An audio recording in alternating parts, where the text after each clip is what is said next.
ग्रामस्थांच्या मरण यातना सुरूच. गावात स्मशानभूमी नसल्याने चक्क ग्रामपंचायतीसमोर मृतदेहावर अंत्यसंस्कार. यवतमाळ जिल्ह्यातील अनेक गावात मृत्यूनंतर नागरिकांना मरण यातना सहन कराव्या लागतात. त्यात पावसाळ्यात सर्वाधिक त्रास नागरिकांना किंवा पीडित कुटुंबियांना होतो.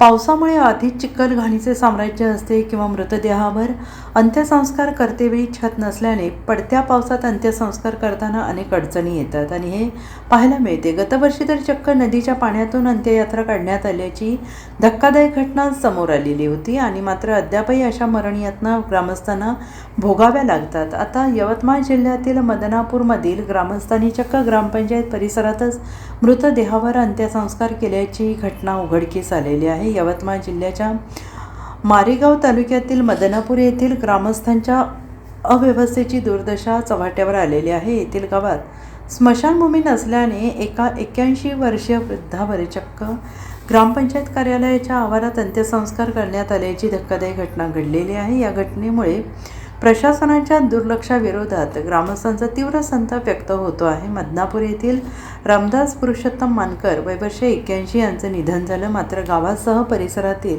गावांमध्ये स्मशानभूमीची व्यवस्था नसल्याने अंत्यसंस्कार कुठे करायचे असा प्रश्न त्यांच्या कुटुंबियांसमोर निर्माण झाला आणि यावेळी मृतकाचा मुलगा विजय मानकर यांनी प्रशासनाविषयी तीव्र नाराजी व्यक्त करत आपल्या वडिलांवर गावातील ग्रामपंचायत कार्यालयाच्या प्रांगणातच अंत्यसंस्कार करण्याचा निर्णय घेतला. या निर्णयाला ग्रामस्थांनी पाठिंबा दिला. अखेर रामदास मानकर यांच्यावर ग्रामपंचायत कार्यालयाच्या आवारात अंत्यसंस्कार करण्यात आले. ग्रामस्थांनी स्मशानभूमी उपलब्ध करून देण्याची मागणी अनेक वेळा लोकप्रतिनिधी आणि प्रशासनाकडे केली होती. मात्र प्रशासनाच्या उदासीन आणि अडेलतट्टू भूमिकेमुळे आज अशी वेळ गावकऱ्यांवर आलेली आहे. सरकारने एकीकडे गाव तिथे स्मशानभूमी हे धोरण अवलंबलेलं आहे. त्यातून राज्यातील सर्वच गावात स्मशानभूमी उभारण्यात येईल. मात्र अद्यापही कित्येक गावात स्मशानभूमीच नाही. त्यामुळे येथील ग्रामस्थांच्या मरणयातना काही केल्या कमी होत नसल्याचं दिसून येत आहे. Bureau report, SBN Marathi, Yavatmal.